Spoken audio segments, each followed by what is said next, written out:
Radhe Radhe, hello everyone, let's begin with the new episode. अनया दृष्टि का रोमांस। वन्या ने अपना सिर पकड़ लिया और यक्षित की तरफ देखते हुए बोली, मैं क्या सॉरी एड्स आ जाते मैं क्या आपकी इस नन्ही शैतान का क्या उसे इसलिए कर रही थी क्योंकि अभी 2 घंटे पहले ही उसने बेबी के कपड़े चेंज किए थे। यक्षित वन्या के कंधे पर हाथ रखते हुए बोला, तुम जाओ और जाकर वेद को क्लीन कर दो। हमारी नन्ही शैतान को मैं संभाल लूँगा। अब आगे। वन्या वध को लेकर चली गई। वहीं यक्षित ने अपने लिटिल प्रिंस की तरफ एक नज़र डाली तो वह बिल्कुल टोमेटो सॉस से सनी हुई लग रही थी। नन्ही ईशानी को देखकर यक्षित के फेस पर भी एक प्यारी सी स्माइल आ गई। नन्ही ईशानी अपने हाथ पैर चलाते हुए अपने डैड की तरफ देखने लगी, जैसे कह रही हो, डैडी मैं कितनी क्यूट लग रही हूँ ना।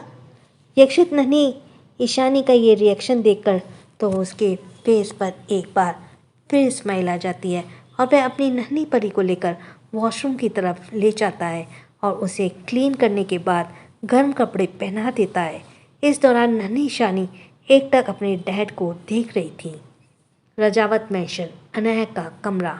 अनया वॉशरूम में शावर लेने गया था, तभी वह अंदर से ही दृष्टि की आवाज़ लगाते हुए बोला, दृष्टि दृष्टि, जो कि कमरे में अपने फाइल अरेंज कर रही थी। वह अनया की आवाज़ सुनकर वॉशरूम के करीब जाती है और बोलती है, हाँ क्या हुआ। अनया बाथरूम के अंदर से ही बोला, वाइफी मैं अपना टॉवल लाना भूल गया हूँ, could you please give me the one. दृष्टि आंखें छोटी करके बाथरूम के दरवाजे को देखती है और मन में बोली, हाँ आपकी छिचोरी हरकतें करने से फुर्सत मिले तभी तो आपको ये सब याद रहे। फिर अपना सिर झटकते हुए बोली, ला रही हूँ। दृष्टि को लगा कि अनय को सच में टॉवल की ज़रूरत है, इसलिए वो क्लोजेट रूम की तरफ चली गई। वहाँ दृष्टि ने कि हाँ सुनकर अनय के फेस पे एक डेविल स्माइल आ गई। दृष्टि वापस आकर वॉशरूम का दरवाज़ा खटखटाने लगी। अनय ने हल्का सा दरवाज़ा खोला और अपना हाथ जानबूझकर दृष्टि के हाथों से दूर रखा। अनय बोला, वाइफी क्या कर रही हो, थोड़ा ठीक से दो ना। फिर क्या था, अनय दृष्टि ने जब थोड़ा सा हाथ और आगे करती है तो अनय उसे बाथरूम के अंदर ही खींच लेता है और जल्दी से दरवाज़ा बंद कर देता है। अनय की हरकतें देखकर दृष्टि की आंखें बड़ी बड़ी हो जाती हैं, क्योंकि वॉशरूम के क्लॉथ सेक्शन में दो दो टॉवलें रखे गए हुए थे। दृष्टि उसकी कमर पर हाथ रखकर अनय को घूरते हुए बोली, तो ये आपका बहाना था, मुझे पहले ही समझ जाना चाहिए था। ये बोलकर वह जैसे ही वहाँ से जाने को हुई, अनय की नई दृष्टि के हाथ को पकड़ उसे अपनी तरफ खींच लिया और अपनी खुली कमर पर अपनी पकड़ मजबूत कर ली। उसकी कमर पर दृष्टि के मुलायम हाथ इस वक्त अनय के सीने पर थे। अनय उसे गहरी निगाहों से देखते बोला, बीबी जब अनरोमांटिक हो तो उसे करीब लाने के लिए ऐसे बहाने बनाने पड़ते हैं वाइफी। ये बोलकर वह दृष्टि की तरफ एक आई विंग कर देता है। दृष्टि उसकी पकड़ से छूटने के लिए कसमसाने लगती है और बोलती है, हो गया आपका, अब छोड़िए मुझे। पर अनय ने उसकी कमर पर अपनी पकड़ और मजबूत बना ली और उसकी तरफ देखकर अपनी मैग्नेटिक वॉइस में बोला, अभी कहाँ जान, अभी तो मैंने शुरू भी नहीं किया है, छोड़ने का तो सवाल ही पैदा नहीं होता। अनय की मधोश भरी आवाज़ सुनकर दृष्टि थोड़ी असहज हो जाती है। तभी उसकी निगाहें बाथटब की तरफ जाती हैं, जिसे गुलाब की पंखुड़ियों से डेकोरेट किया गया था। साइड में स्टैंड कैंडल्स भी लगाए हुए थे, जिसे देखकर दृष्टि के गाल गुलाबी हो जाते हैं और ये देखकर अनय के फेस पर एक डेविल स्माइल आ जाती है। वह दृष्टि की तरफ शरारत भरी निगाहों से देखते हुए बोला, चले वाइफी। दृष्टि ना में सिर हिलाते बोली, अनय प्लीज़ नहीं, मुझे ठंड लग जाएगी। अनय उसके बालों को कान के पीछे करते बोला, मैंने कहा ना वाइफी, तुम्हें ठंड नहीं लगेगी। वह दृष्टि को शॉवर के नीचे ले आता है और जल्द से हॉट शॉवर ऑन कर देता है। जब दृष्टि के बालों पर पानी की बूंदें पड़ती हैं तो वह हड़बड़ा जाती है और अनय को जोर से पकड़ लेती है। अनय उसका हाथ पकड़ उसे थाम लेता है और वह आहिस्ते से अपने हाथ पीछे कर ले जाकर दृष्टि को जोड़ा खोल देता है, जिससे उसके लंबे रेशमी बाल लहरा जाते हैं और पानी में भीगने लगते हैं। दृष्टि की निगाहें अनय को अट्रैक्टिव फेस पर टिक जाती हैं। पानी में भीगे हुए उसके गुलाबी होठ दृष्टि को अपनी तरफ अट्रैक्ट कर रहे थे। अनय ने गुलाबी अने के गुलाबी पतले होठ, नेक के अट्रैक्टिव स्ट्रॉन्ग मसल्स और अट्रैक्टिव खुला चेस्ट देखकर दृष्टि के अंदर डिज़ायर पैदा हो रही थी। अने ने जैसे ही दृष्टि की आंखों में खुद के लिए डिज़ायर देखा, उसके फेस पे एक शरारत भरी स्माइल आ गई। दृष्टि ने खुद को नहीं रोका और अने के करीब जाकर अपने पंजे के बल खड़े होकर उसके अने के होठों पर अपने होठ रख दिया, उसे किस करने लगी। अने उस अपने दोनों हाथों में दृष्टि को सपोर्ट देने लगा और उसने भी दृष्टि को कसकर किस बैक किया। धीरे धीरे वक्त के साथ दोनों की किस और भी ज़्यादा डीप और पैशनेट होती गई।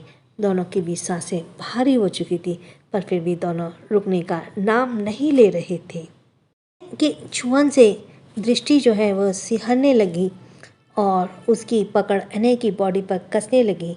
इससे पहले कि वे आगे बढ़ पाता, उसके बेडरूम के डोर पर कोई नॉक करता है। अने को ये डिस्टर्बेंस बिल्कुल भी पसंद नहीं आती और वह इसे इग्नोर करते हुए एक बार फिर दृष्टि की नेक की तरफ झुकने लगा, लेकिन फिर भी दरवाजे पर कोई नॉक करने लगा। दरवाजे पर मीना आंटी खड़ी थी। वो बाहर से आवाज़ देते बोली, दृष्टि बेटा, अने बेटा, आप दोनों को साहब ने नीचे बुलाया है।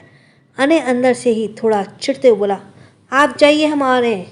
मीना जी वहाँ से चली जाती है। वहीं अने इस डिस्टर्बेंस को काफ़ी चिढ़ा हुआ था और वह बोला, ये डैड भी ना वैसे तो बड़ा बोलते रहेंगे कि मुझे जल्दी पोता पोती दे दो, पर जब ऐसे कबाब में हड्डी बनेंगे तो इन्हें कहाँ से नन्हे मुन्ने पोता पोती कैसे मिलेंगे। अने को चिढ़ते हुए शक्ल और उसकी बातें सुनकर दृष्टि खुद को स्माइल करने से रोक नहीं पा रही थी। अने दृष्टि को अपने ऊपर कर उसकी कमर पर चिकोटी काटते बोला, बहुत हंसी आ रही है तुम्हें वाइफी। अने की बात सुनकर दृष्टि का मुंह बंद हो गया और एक हल्की आहट भी निकल जाती है। वह भी अने को परेशान करने के लिए उसकी नेक की तरफ झुककर आहिस्ते से अपने करमोट उसके नेक पर रखकर उसे चूम लेती है।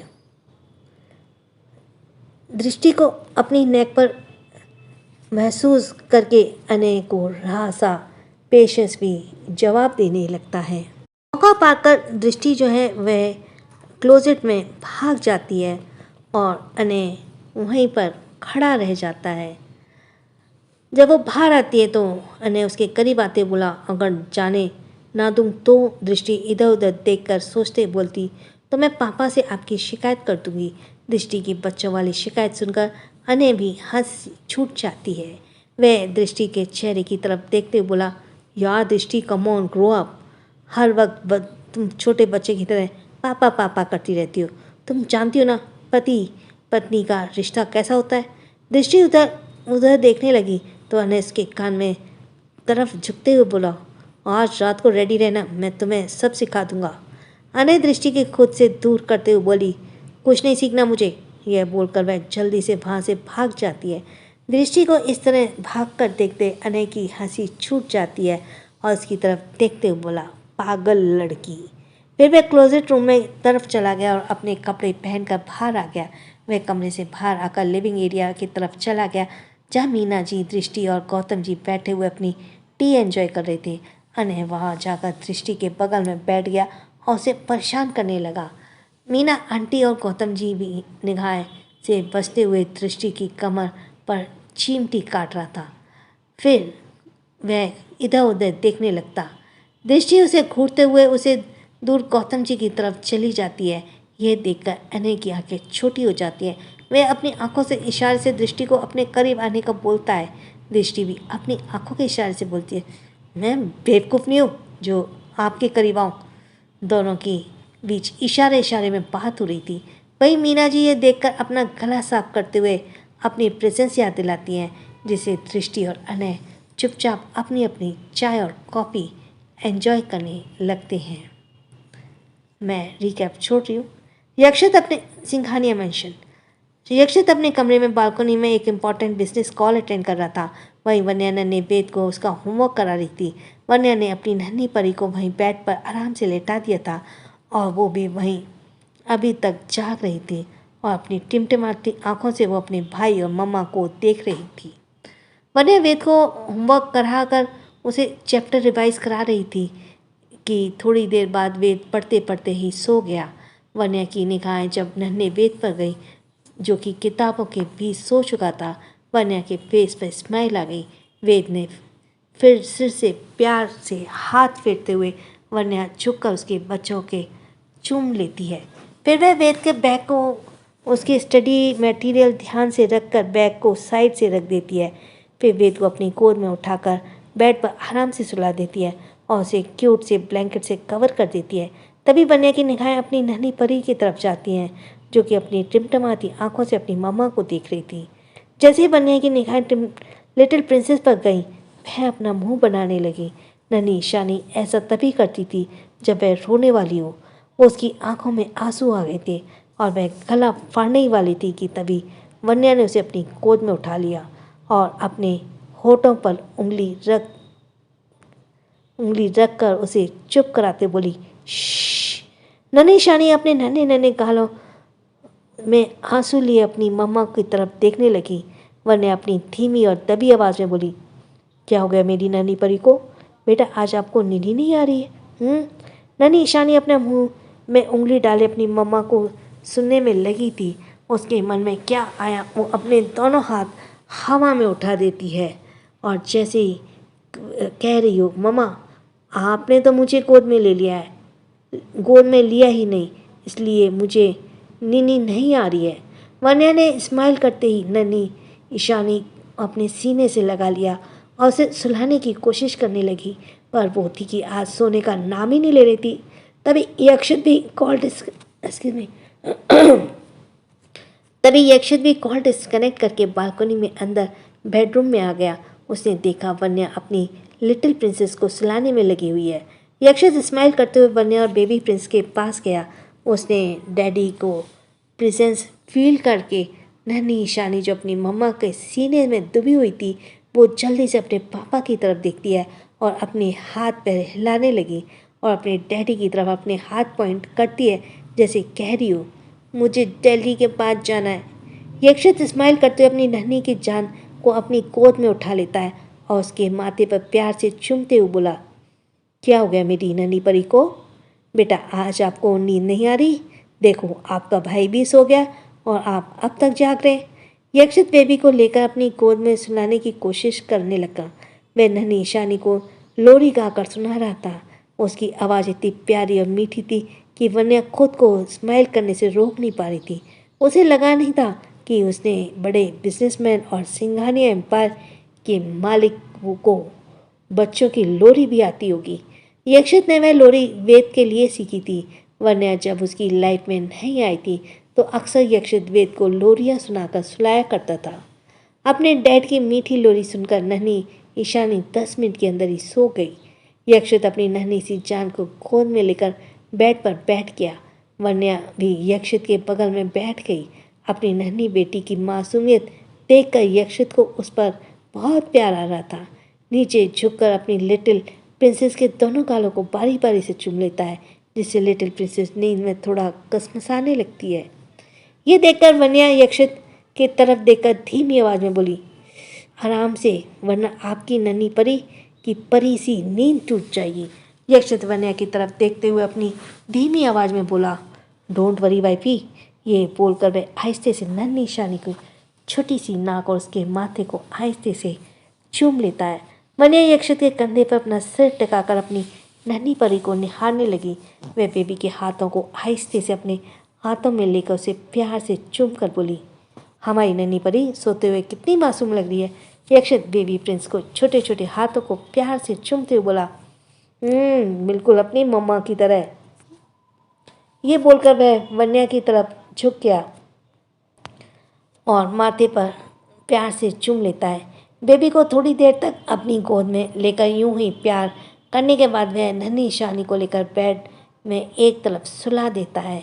वह उसे वेद के बगल में सुलाता है और उसके साइड में बहुत सारे पिलो लगा देता है ताकि नींद के बेड से लुढ़क कर वह गिर ना जाए। वन्या अपनी वेद को बड़ी बड़ी आंखों से यक्षित की तरफ देखने लगी। नन्हा वेद सोते हुए अपनी बेबी प्रिंसेस के पेट पर हाथ रख लेता है। दोनों भाई बहन सोते हुए बेहद मासूम और प्यारे लग रहे थे। यक्षित वन्या के करीब जाने लगा।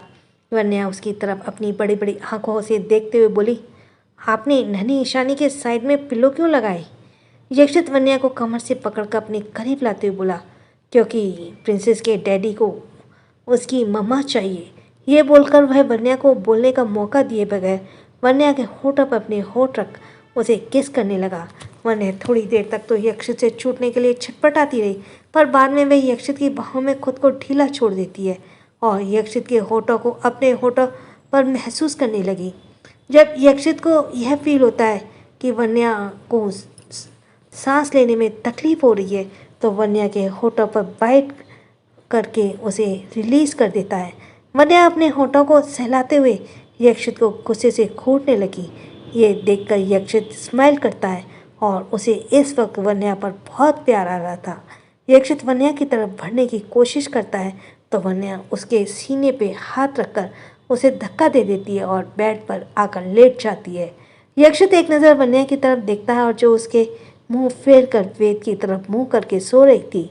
यक्षित बेड पर आया और वन्या के बगल में लेट गया। वन्या ने यक्षित की तरफ मुड़कर देखा ही नहीं। थोड़ी देर तक तो यक्षित वन्या को यूं ही देखता रहा। भले ही वन्या का मुंह यक्षित की तरफ नहीं था, फिर भी उसे पता था कि यक्षित इस वक्त उसे ही देख रहा है। वन्या को इस तरह मुंह फुलाए देख यक्षित के फेस पर एक शरारती स्माइल आ गई। वह अपने हाथ वन्या की कमर में डालकर उसे अपने करीब खींच लेता है और इस वक्त वन्या की पीठ यक्षित से सीने से सटी हुई है। वन्या उससे छूटने के लिए छटपटाने की कोशिश करती है, पर यक्षित की पकड़ वन्या की काफ़ी मजबूत थी, इसलिए वह चाहकर भी यक्षित से नहीं छूट सकती थी। यक्षित अपने चेहरे पर वन्या की नेक में छिपा लेता है, जिससे वन्या उसकी गर्म सांसों को अपनी नेक पर महसूस कर पा रही थी। ये फील करते ही वन्या अनकंफर्टेबल होने लगती है। उसे यह भी पता था कि यक्षित ये जानबूझकर उसे परेशान करने के लिए कर रहा है, इसलिए वह पीछे पलट जाती है और यक्षित को घूरने लगती है। वन्या को अपनी तरफ देखता देख यक्षित के फेस पे एक स्माइल आ जाती है। वन्या उसे घूरते हुए धीरे से बोली, आप अपनी हरकतों से बाज नहीं आएंगे ना। यक्षित वन्या की कमर पर हाथ डालकर उसे खुद से चिपका लेता है और वन्या के होठों पर उंगली चलाते हुए नाम में सिर हिला देता है। वन्या कुछ कहने के लिए होती है कि यक्षित उसके होठों को आहिस्ते से चूमते बोला, वाइफी, तुम्हें नहीं लगता तुम दिन में दिन और अनरोमांटिक होती जा रही हो। वन्या यक्षित को घूरते बोली, मैं अनरोमांटिक हो रही हूँ या आपकी छिचोरी हरकत दिन ब दिन बढ़ती जा रही है। यक्षित वन्या की कमर को सहलाते हुए बोला, अच्छा जी, अब बीवी से प्यार करना कब से छिचोरी हरकत हो गई। यक्षित की देखकर वन्या के फेस पर एक स्माइल आ जाएगी। वो यक्षित के गालों पर पिंच करते बोली, हमारी शादी को 2 साल होने वाले, पर इसके बावजूद भी आपकी हरकतें वैसी की वैसी हैं, सुधर जाइए आप। यक्षित वन्या की कमर को सहलाते हुए बोला, डोंट वरी वाइफी, शादी के 20 साल भी मैं इतना ही रोमांटिक रहने वाला हूँ। यक्षित की बातें सुनकर वन्या यक्षित के सीने पर मारते हुए बोली, मुझे कभी नहीं लगा था कि इतना खड़ूस और अकड़ू बिजनेसमैन एक दिन इतना बड़ा मिस्टर रोमांटिक बन जाएगा। यक्षित वन्या की तरफ देखते हुए बोला, अच्छा जी, मैं तुम्हें खड़ूस और अकड़ू लगता हूँ, हाँ? लगता था। वन्या यक्षित के हैंडसम फेस की तरफ देखते हुए बोली, हाँ और नहीं तो क्या। सच कहूँ तो शुरुआत में तो मुझे आपके कोल्ड लुक्स से बहुत डर लगता था। यक्षित वन्या की नोज़ को आहिस्ते से पिंच करते बोला, और अब? वन्या यक्षित की तरफ स्माइल करते बोली, फिर धीरे धीरे मुझे रियलाइज़ हुआ कि इस खड़ूस डेविल के सीने में भी एक दिल है जो उसकी प्यारी सी फैमिली के लिए धड़कता है। फिर मुझे भी उससे बहुत प्यार हो गया। वन्या का जवाब सुनकर यक्षित स्माइल करने लगा। फिर वह उसकी तरफ देखते हुए बोली, रात बहुत हो गई, आप सो जाइए, कल सुबह आपको ऑफिस भी जाना है। यक्षित वन्या की तरफ शरारत भरी निगाहों से देखते हुए बोला, मुझे नींद नहीं आ रही वाइफी, आज हमारे पास मौका भी है और दस्तूर भी। Let's do something exciting. ये बोलकर वह वन्या के होठों के करीब जाने लगा, पर वन्या यक्षित को सीने पर अपने हाथ रखकर दोनों के बीच दूरी बनाते हुए यक्षित के चेहरे की तरफ देखकर बोली, कोई ज़रूरत नहीं है कुछ एक्साइटमेंट करने की। थोड़ी देर पहले कुछ एक्साइटिंग करके आप पेट नहीं भरा जो फिर से शुरू होना चाहते हैं। यक्षित वन्या के होठों के करीब रहकर ही बोला, तुम हो ही इतनी टेम्परिंग कि मैं चाहकर भी खुद को रोक नहीं पाता।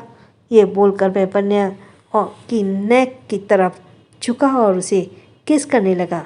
वन्या यक्षित को रोकते हुए बोली, यक्षित प्लीज़, अभी नहीं, बच्चे साथ में हैं। यक्षित का भी अभी ऐसा कुछ करने का इरादा नहीं था। वो तो बस वन्या को तंग करना चाहता था। वन्या के रोकने पर यक्षित रुक गया और उसे अपनी बाहों में लेकर जैसे ही सोने को हुआ, लिटिल प्रिंसेस ने रोना शुरू कर दिया। वन्या और यक्षित एक दूसरे को देखने लगे। नन्ही निशानी के रोने की आवाज़ सुनकर वेद की आंखें भी खुल गईं। वे अपनी नन्ही सी बहन को देखते हुए अपनी नींद भरी आवाज़ में बोला, ईशु क्या हुआ तुम्हें? तुम लोग क्यों लियो? क्या तुमने फिर से चूचू कर दिया? यह बोलकर नन्हा सा वेद अपनी लिटिल प्रिंसेस के चेक करने लगा। नन्ही ईशानी ने सच में पॉटी कर दी थी। नन्हा वेद अपने छोटे छोटे हाथों से अपने नाक दबाने लगा। नन्ही ईशानी अभी भी रो रही थी। वन्या ने उसे अपनी गोद में उठाया और वॉशरूम की तरफ ले जाकर उसे क्लीन करने के लिए बाद उसे बेबी प्रिंसेस कलर की क्यूट से कपड़े पहनाकर वापस ले आई। यक्षित ने बेबी को अपनी गोद में लिया और वन्या वेद के बगल में लेट गई। यक्षित ने अपनी लिटिल प्रिंसेस को अपने ऊपर कर लिया और उसकी पीठ पर थपकी देते हुए उसे सुलाने लगा। वहीं वेद भी अपनी मम्मा की कमर पर अपने छोटे छोटे हाथ लपेटकर उनके सीने से अपना चेहरा छुपा लेता है। वन्या वेद की पीठ को सहलाने लगी। दोनों बच्चे अपने मम्मा डैडी का स्पर्श पाकर जल्दी ही नींद के आगोश में चले गए।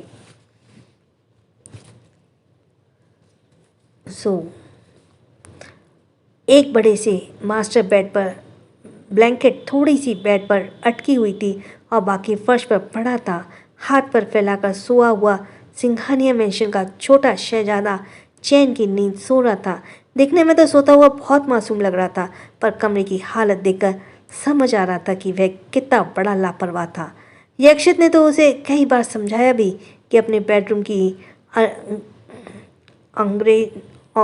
बेडरूम को ऑर्गेनाइज करके रखकर, पर युवान के कान में तो जूं ही नहीं रखती थी। वह हाथ पैर फैलाकर सो रहा था। उसकी शक्ल देखकर लग रहा था कि वह कोई सपना देख रहा है। युवान एक कमरे में खड़ा हुआ था। दिखने में वह बिल्कुल उसके क्लासरूम जैसा लग रहा था। तभी एक लंबी लड़की अपनी तेज कदमों से उसकी तरफ आ रही थी। युवान चुपचाप खड़ा होकर उसे ही देख रहा था। वो लड़की युवान के पास आई तो पता चला कि वह नताशा है। वह नताशा की तरफ देखते हुए बोला, तुम हो? मुझे लगा कोई। युवान ने इतना ही कहा था कि नताशा उसकी तरफ घूरते बोली, क्या लगा तो तुम्हें? युवान खिसिया कर हंसते हुए अपने मन में बोला, अगर चुड़ैल बोलूँगा तो मेरे सिर में चढ़ जाएगी, पर लग तो ये चुड़ैल ही रही है। कपड़े भी देखो कैसे सफ़ेद कलर के पहन के आई है। ऐसे कपड़े तो भूत पिशाची पहनते ना। युवान नताशा के लिए अपने मन में ये सब सोच ही रहा था कि नताशा उसे ऐसे घूरने लगी जैसे वह उसे युवान के मन की बात समझ आ रही हो। नताशा ने अपनी तरफ यूं देखा।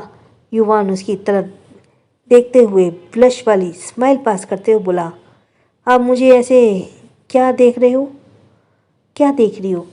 माना कि मैं बहुत हैंडसम हूँ, स्मार्ट हूँ, पर तुम इस तरह सरेआम तो मुझे नहीं ताड़ सकती ना। एक काम करो, तुम मुझे शादी कर लो, फिर मुझे ज़िंदगी भर ताड़ते रहना। ये बोलकर युवान खिसिया सा हंसने लगा। वहीं नताशा युवान को बड़ी बड़ी आंखों से देख रही थी। उसे समझ नहीं आ रहा था कि सामने जो लड़का खड़ा है आखिर वो किस मिट्टी का बना है। अब तक नताशा इतना तो समझ गई थी कि युवान के दिमाग में वायरिंग अलग तरह की डिज़ाइन है। उसने जैसे पीसा तो शायद उससे अब तक अपनी पूरी लाइफ में नहीं देखी थी। इसके जैसा पीस आएगा यहाँ पे, इसके जैसा पीस इसने अपनी पूरी लाइफ में नहीं देखा। वह युवान की तरफ घूरते हुए बोली, जस्ट शराब, शादी, वो भी तुमसे। तुम्हें शादी का मतलब भी पता है? तुम तो अभी छोटे बच्चे लगते हो। युवान पहले तो नताशा को घूरता और फिर उसके करीब आकर उसकी आंखें चेक करने लगता है। नताशा उसे धकेल देती है और उसे अजीब निगाहों से देखते हुए बोली, ये क्या कर रहे थे तुम? युवान नताशा की तरफ देखते हुए बोला, तुम्हारी आंखें चेक कर रहा था। मुझे लगा था कि तुम्हारी आंखें खराब हो गई है। अभी तो 23 साल का हस्बैंड, हैंडसम लड़का, तुम्हें बच्चा नज़र आ रहा है। वैसे तुम्हारी एज क्या है? युवान की बातों पर उसे सवाल सुनकर नताशा इरिटेट हो गई। वह अपने सिर पर हाथ रखकर युवान को घूरते हुए बोली, मेरी एज जानकर क्या करोगे तुम? युवान नताशा की तरफ देखते हुए बोला, मैं तो बस जनरल नॉलेज के लिए पूछ रहा था। अगर तुम्हें नहीं बतानी तो कोई बात नहीं। वैसे भी तो मैं ये भूल ही गया था कि लड़कियों से एज नहीं पूछनी चाहिए। तुम भी तो एक लड़की हो ना। नताशा ने घूरते हुए बोली, अपनी बकवास बंद करो और मेरे साथ आओ। नताशा की बात सुनकर युवान की आंखें में चमक आ गई और वह उसकी तरफ देखते बोला, क्या आज तुम्हारा बर्थडे है? नताशा, जिसके कान युवान की बड़बड़ सुनकर पक चुके थे, युवान की तरफ घूरते बोली, तुम्हें ऐसा क्यों लगता है कि आज मेरा बर्थडे है? युवान तपाक से बोला, क्योंकि तुम मुझे अपने साथ चलने के लिए कह रही हो ना, तो इसका तो एक ही मतलब है सकता है कि तुम मुझे अपनी बर्थडे की ट्रीट देना चाहती हो। नताशा ने अपना सिर पर हाथ मारा और युवान की तरफ घुर्रा कर देखते हुए बोली, जस्ट शट अप। कितना बोलते हो तुम? क्या तुम्हारा मुंह दर्द नहीं करता? और आज ना मेरा बर्थडे है और ना ही मैं तुम्हारी कोई ट्रीट देने के लिए अपने साथ लेकर आई हूँ। प्रोफेसर सक्सेना ने तुम्हें अपने कैबिन में बुलाया है, जो जानना चाहते हैं कि तुमने किस खुशी में उनका असाइनमेंट नहीं किया है। यह सुनकर यमान ने अपना सिर पकड़ लिया, इसलिए नहीं कि उसने असाइनमेंट कंप्लीट नहीं किया, बल्कि इसलिए क्योंकि प्रोफेसर सक्सेना बहुत स्ट्रिक्ट प्रोफेसर थे। वो किसी भी गलती को बर्दाश्त नहीं करते थे। युवान जानता था कि प्रोफेसर सक्सेना उसके भाई से उसकी शिकायत लगाने में 1 मिनट की भी वक्त नहीं लगाएंगे। युवान ने चुपचाप खड़ा देखकर नताशा उसका हाथ पकड़कर उसे खींचते हुए वहाँ से लेकर जाने लगी। युवान नताशा से अपना हाथ छुड़ाता रह गया। उसने वहीं पास में खड़े शौर को भी आवाज़ लगाई तो उसने भी हथियार डाल दिए। युवान शौर की तरफ देखते हुए बोला, ब्रो, कैसा दोस्त है तू? मेरी हेल्प करने की बजाय तो पीछे हट रहा है। This is just not fair. Shaurya बोला, भाई देख, मैं तुझे हर बला से बचा सकता हूँ, पर तेरे साथ तो आज मिस हिटलर का पाला पड़ा है। तू जानता है, हम दोनों मिलकर भी इससे जीत नहीं पाएंगे, तो मैं अकेला क्या चीज़ हूँ? युवान शौर्य की तरफ घूरते हुए बोला, तुझे तो मैं बाद में देख लूँगा। फिर वह नताशा के अपना हाथ छुड़ाने लगा। उसने हाथ छुड़ाते हुए युवान नींद से जाग गया तो उसने देखा कि वह बेड पर ही हाथ पैर मारा था। ये कहते हुए भी वह काफ़ी फनी लग रहा था। वह हड़बड़ा कर बेड से उठ गया और खुद से ही अपनी नींद भरी आवाज़ में बोला, ये नताशा की बच्ची तो सपने में भी मेरा पीछा नहीं छोड़ रही है। फिर वह सोचते हुए उसके चेहरे पे एक स्माइल आ गई और वह खुद से बोला, मैं हूँ ही इतना हैंडसम कि कोई भी मुझे एक बार देख ले तो मेरे पीछे पड़ जाए। पर उसने मुझे ज़बरदस्ती प्रोफेसर सक्सेना के केबिन में ले जाने की कोशिश की। इसका बदला तो मैं कल उससे लेकर ही रहूँगा। ये बोलकर वह अपने छोटे से दिमाग में कुछ खिचड़ी पकाने लगा और खुद से ही बोला, मैं ऐसे ही करूँगा, तभी उस नताशा की बच्ची की सारी अकल ठिकाने आ जाएगी। दिन भर भूखी रहेगी ना, तो उसे भी पता चल जाएगा कि उसके युवान राय सिंघानिया से पंगा लिया है। ये बोलकर वह डेविल स्माइल करते हुए दोबारा बेड पर सो गया। अगली सुबह कॉलेज के लिए रेडी होने के बाद युवान यक्षित के कमरे की तरफ चला गया। वन्या के दोनों बच्चों को पहले ही रेडी कर दिया था। दोनों बेड पर थे और एक दूसरे के साथ खेल रहे थे। वहीं वन्या यक्षित की टाई बांध रही थी। युवान बिना ब्रेक की गाड़ी की तरह कमरे में एंटर हुआ और अपने भाई की तरफ देखते बोला, क्या भाई, आप भी इतने बड़े हो गए हो, फिर भी भाभी आपको रेडी करती हैं। ये बोलकर युवान दांत पीस दिखाने लगा। वहीं यक्षित उसे खा जाने वाली नज़रों से घूरते हुए बोला, अपनी बत्तीसी दिखाना बंद करो और ये बताओ कि आज इस गली का रास्ता कैसे पकड़ लिया। युवान बेड पर जाकर वेद और नन्ही ईशानी के बगल में बैठ गया और नन्ही ईशानी के गालों से खेलते बोला, वो मुझे मेरे नन्हे मुन्ने बच्चों के साथ खेलने हुए काफ़ी टाइम हो गया, इसलिए मैं इनसे मिलने आ गया था। नन्ही ईशानी अपनी टिमटिमाती आंखों से अपने चाचू को देखने लगी। युवान वन्या की तरफ देखते हुए बोला, भाभी, आपको पता है आज मैंने एक बहुत बुरा सपना देखा। युवान यक्षित युवान की तरफ अपनी दर्द निगाहों से देखते हुए बोला, तुम यहाँ अपना सपना बताने के लिए आए हो? अब तक युवान की कॉलेज के लिए रेडी होकर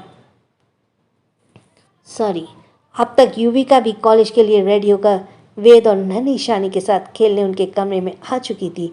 वो यक्षित की तरफ देखते हुए बोली, भाई युवान भाई के पास और कुछ काम तो है ही नहीं, इसलिए ये अपना सपना बताने ही यहाँ आ गए। ये बोलकर वह मुंह दबाकर हंसने लगी। वह युवान युविका को घूरने लगा। युविका ने आज ब्लू और वाइट कलर की कॉम्बिनेशन वाली प्रिंटेड फ्रॉक पहनी थी, जिसमें वह काफ़ी खूबसूरत लग रही थी। वह यक्षित की तरफ देखते हुए बोली, भाई मैं इस ड्रेस में कैसी लग रही हूँ? इससे पहले कि यक्षित कुछ कह पाता, युवान बीच में बोला, चुड़ैल लग रही है, बिल्कुल उस नताशा की तरह। लास्ट लाइन युवान ने बहुत धीरे से कही। युविका युवान की तरफ घूरते हुए यक्षित की तरफ देखते हुए बोली, भाई। यक्षित युविका के सिर पर प्यार से हाथ फिरते बोला, शट अप युवान, प्रिंसेस तुम बहुत अच्छी लग रही हो। हाँ, युविका यक्षित के गले लगते बोली, थैंक यू भाई। युवान भाई देखो, आपने भाई ने मेरी तारीफ की। एक आप है जिसकी आंखें खराब हैं। युवान बोला, वॉट एवर। फिर वह वन्या की तरफ देखते हुए बोला, भाभी आपको पता है मेरी क्लास में ना एक खड़ूस लड़की है जो आज मेरे सपने में आई थी और मुझे घसीटकर प्रोफेसर के केबिन की तरफ ले जा रही थी। वन्या युवान की तरफ हैरानी से देखते बोली, क्यों भला? युवान, क्योंकि मैंने एक असाइनमेंट मिस कर दिया था ना, पर मैं आज उस लड़की को छोड़ूंगा नहीं, उसे इतना परेशान करूंगा कि आज के बाद असाइनमेंट का नाम लेना भी भूल जाएगी। ये बोलते हुए वक्त युवान तो ये भूल ही गया था कि यक्षित भी वहीं खड़ा है। युविका तो बच्चों के साथ खेलने में बिजी हो गई थी, वहीं बच्चों का ध्यान भी अपनी बुआ के साथ खेलने में लगा था। यक्षित वन्या और युवान के पास आया और अपनी सर्द निगाहों में बोला, क्या कहा तुमने? अब जाकर युवान को रियलाइज हो रहा था कि यक्षित भी वहीं पर खड़ा था। वह कभी वन्या को देखता था तो कभी यक्षित को। यक्षित युवान की तरफ घूरते बोला, क्या प्रोफेसर सक्सेना तुम्हारे बारे में जो बताते वाली थी, क्या वो यही था? यक्षित का सर्द चेहरा देखकर युवान किसी छोटे बच्चे की तरह अपने फेस पर मासूमियत ले आया। उसने धीरे से हाँ में सिर हिलाया। यक्षित ने उसका कान पकड़ लिया। युवान किसी छोटे बच्चे की तरह चिल्लाने लगा, जिससे नन्ही शानी वेद और युविका का ध्यान युवान की तरफ चला गया। युवान का चिल्लाता देख और अपने डैडी और अपने चाचू के कान पकड़ते देखकर वे ताली बजाकर हंसने लगा। वही नन्ही शानी भी ये देखकर खिलखिलाकर हंसने लगी। युविका भी ये देखकर हंसने लगी। युवान छोटे बच्चे की तरह चिल्लाते बोला, ओए भाई क्या कर रहे हो? मुझे दर्द हो रहा है, भाभी प्लीज़ मुझे भाई से बचाओ ना। फिर युवान जल्दी से वन्या के पीछे छिप जाता है। वहीं यक्षित जब युवान की तरफ बढ़ता है तो वन्या यक्षित को रोक लेती है और उसे शांत रहने का इशारा देती है। यक्षित एक नज़र घूरकर युवान को देखता है। युवान वन्या की तरफ देखते हुए बोला, थैंक यू भाभी। पर ये क्या? वन्या भी युवान के कान खींचने लगी। युवान एक बार फिर चिल्लाने लगा। ये देखकर यक्षित स्माइल करते हुए उसे देख रहा था। वन्या ने धीरे से युवान के कान छोड़े और उसकी तरफ देखते हुए बोली, युवान ये तो गलत बात है ना, तुम्हें अपनी पढ़ाई पर ध्यान देना चाहिए। युवान वन्या की तरफ देखते हुए बोला, सॉरी भाभी, आइंदा से ऐसी गलती नहीं होगी, मैं ध्यान रखूंगा, इस बार मेरे दिमाग से ही निकल गया। यक्षित युवान की तरफ एक सर्द निगाह डालते हुए बोला, इस बार गलती की कोई गुंजाइश नहीं है, क्योंकि अब से मैं तुम दोनों को पढ़ाऊंगा। युवान अपनी बड़ी बड़ी आंखों से अपने भाई की तरफ देखने लगा, क्योंकि ये उसके लिए कोई शौक से कम नहीं था। वह यक्षित की तरफ देखते बोला, भाई आप क्यों तकलीफ़ कर रहे हैं? वैसे भी आपको इतना बड़ा ऑफिस संभालना होता है, बेकार में आपको टाइम वेस्ट हो जाएगा। यक्षित युवान की तरफ घूरते बोला, मेरे टाइम की फिक्र तुम्हें करने की ज़रूरत नहीं है। वैसे भी ऑफिस ज्वाइन करने के बाद तुम मेरे अंडर ही काम करोगे, इसलिए मैं तुम्हें अभी से ट्रेन करना चाहता हूँ। युवान के पास यक्षित की इस बात का कोई जवाब नहीं था। वहीं उसका बेस्टी शौर्य, उसे तो इस बात को कोई अंदाज़ा नहीं था कि अब उसकी पढ़ाई दी बिजनेस टाइटून यक्षित राय सिंघानिया कराने वाले हैं। रजावत मैंशन। ब्रेकफास्ट का टाइम हो रहा था। दृष्टि किचन में थी। वह गौतम जी के लिए चाय बना रही थी, क्योंकि उन्हें दृष्टि के हाथ की चाय बहुत पसंद थी। दृष्टि का पूरा ध्यान चाय बनाने में था। तभी अचानक से कोई पीछे से आकर उसे हक कर लेता है, जिससे दृष्टि चीखने वाली होती है कि तभी अनय उसे चुप कराते बोला, क्या वाइफी तुम बार बार चीखने लग जाती हो? ये मैं हूँ तुम्हारा पति। अनय की इस हरकत पर दृष्टि उसकी तरफ घूरते हुए बोली, मुझे क्या पता सपना आया कि आप यूं अचानक किचन में आकर यूं छिचोरी हरकतें करने लगेंगे। दृष्टि की बातें सुनकर अनय दृष्टि की छोटी आंखों से घूरते बोला, मैं तुम्हें छिचोरा लगता हूँ? दृष्टि चाय का फोकस करते हुए बोली, और नहीं तो क्या, अब छोड़ो आप और जाकर डाइनिंग टेबल पर बैठो। मुझे कोई इस तरह देख लेगा तो क्या सोचेगा? अनय दृष्टि की तरफ शरारत भरी निगाहों से देखते हुए बोला, आप छिचोरा बोल ही दिया है तो मुझे इस जस्टिफाई भी तो करना होगा ना। दृष्टि अनय की तरफ देखते बोली, मतलब? अनय दृष्टि की नेक पर पकड़कर अपने होठों को उसके होठों के करीब ले जाते बोला, मतलब ये। वह अचानक से दृष्टि को किस करना स्टार्ट कर देता है। दृष्टि की हैरानी की आंखें बड़ी बड़ी हो जाती हैं क्योंकि उसे पता था कि बाहर गौतम जी और मीना जी उसका वेट कर रहे हैं। गौतम जी को जब लगता है कि दृष्टि को चाय लाने में इतना वक्त लग रहा है, वह किचन की तरफ जाने लगे। उधर अनय दृष्टि को किस करने में लगा हुआ था और दृष्टि छटपटाते हुए उनसे दूर होने की कोशिश कर रही थी। तभी गौतम जी सामने की तरफ देखे बिना ही बोले, दृष्टि बेटा, चाय बन गई क्या? ये बोलकर वो जैसे सामने देखते हैं उनकी आंखें बड़ी की बड़ी हो जाती हैं। अब उन्हें एम्बेरसमेंट फील हो रहा था। वो एकदम से पीछे मुड़ जाते हैं। वहीं अनय भी दृष्टि को छोड़ देता है और दृष्टि इस वक्त शर्म से पानी पानी हो गई थी क्योंकि गौतम जी ने दोनों को किस करते हुए देख लिया था। एंड सो आज आपका पता है, एक हिंट देती हूँ कि आपके आज 200 एपिसोड्स कंप्लीट हो चुके हैं और अभी तक यहाँ पे जो एपिसोड्स आए हैं इसमें वो हैं 313। तो यानी कि 113 एपिसोड्स और रहते हैं और बाकी का मैम देती हैं, लेकिन कभी तो हफ्ते में एक देती हैं, कभी 15 दिन में एक देती हैं। जैसे से देंगे आगे तो वो भी आते ही रहेंगे। So thanks for listening. छोटों को प्यार, बड़ों को सम्मान, इसी के साथ ही राधे राधे।